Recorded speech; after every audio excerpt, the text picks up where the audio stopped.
Welcome to Still Moments Studio. My name's Paula. Today I'm going to be demoing this cat's tongue brush.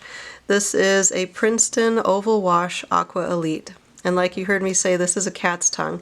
What you're looking for in a cat's tongue is this shape right here. It should come to a very fine point like that, just tapering. So it is 3 brushes in one. It's a round. It's also a flat or a filbert.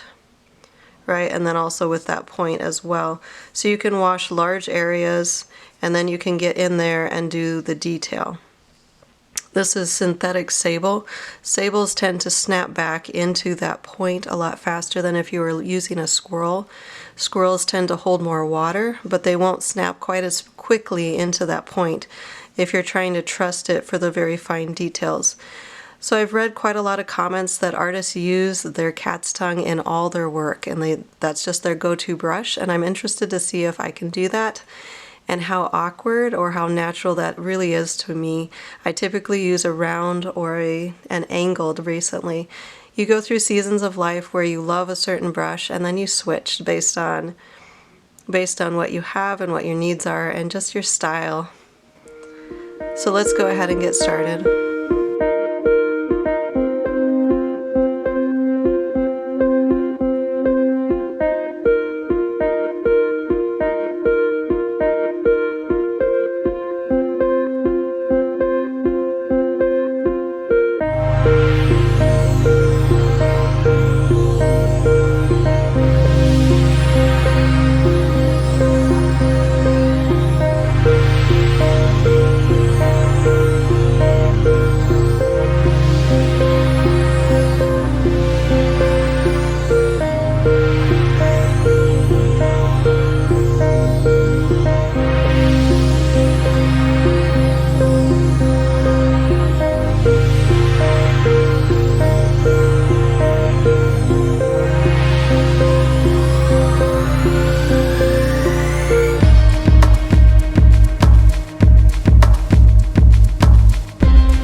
It was interesting to work with this brush and try to use this solely as the only brush that I used throughout this entire process.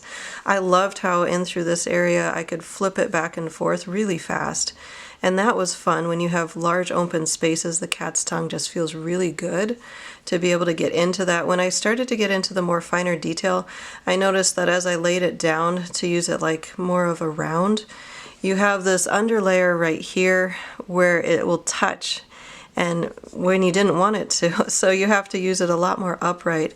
I did have a demo piece of paper next to me and I kind of practiced with the lines, like how would you get that shape of a leaf and how would you do all these different things, because it's not an intuitive brush. It's just not.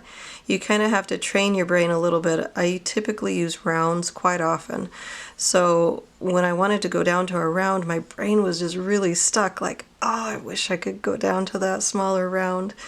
So I had to kind of go more upright so that I could use that tip. So definitely not intuitive, but it is learnable. And as you could see from the one area, as you're using it more like around this direction, it will cause that tip. It's dry right now, so if you can see that, it'll kind of curve it to one side. So sometimes it's easy, you can flip it, you can go back and forth. Sometimes it's a little bit floppy. I don't think I would want to tip any longer than this. So my older brush that I demoed in another painting, that wouldn't have worked. And I've always known that about this longer tipped brush, that that little fine point is just a little bit too floppy. You can't do detail with that. You do have to go a little bit more blunt. And I've also seen cat's tongue even more blunt than this, so not into that fine point. So this is about as far as I would go to finally get those little details. And it was neat to be able to get, if you can see those little fine points along the edges of that, the tip had that ability without switching down to a size 0 or a 000, which is my finest brush that I use to sign like small paintings and stuff. So that's neat that I can get that really fine detail with this tip, but then I can also have enough paint and water in my brush to then fill it in as well. So you can see those fine tips from the point of the brush, but then I'm filling it in, again, fine tip. Other areas you can see I was still trying to get used to it. You can see how sloppy some of these edges are, which if you're a loose painter, that's great. You don't have any problems with that. Typically I'm a very fine, precise painter, and I just need to loosen up or it might not be the brush for me. So that's kind of an interesting feeling. I liked it. I'm not sure that it would be my everything brush, to be quite honest.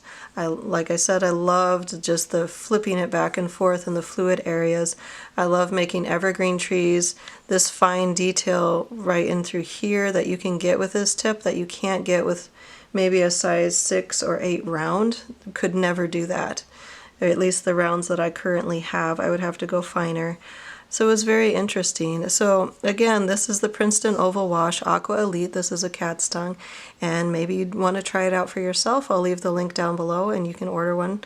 And I hope you've enjoyed this video. Don't forget to hit the like button and subscribe. I'll catch you next time. Thanks for watching.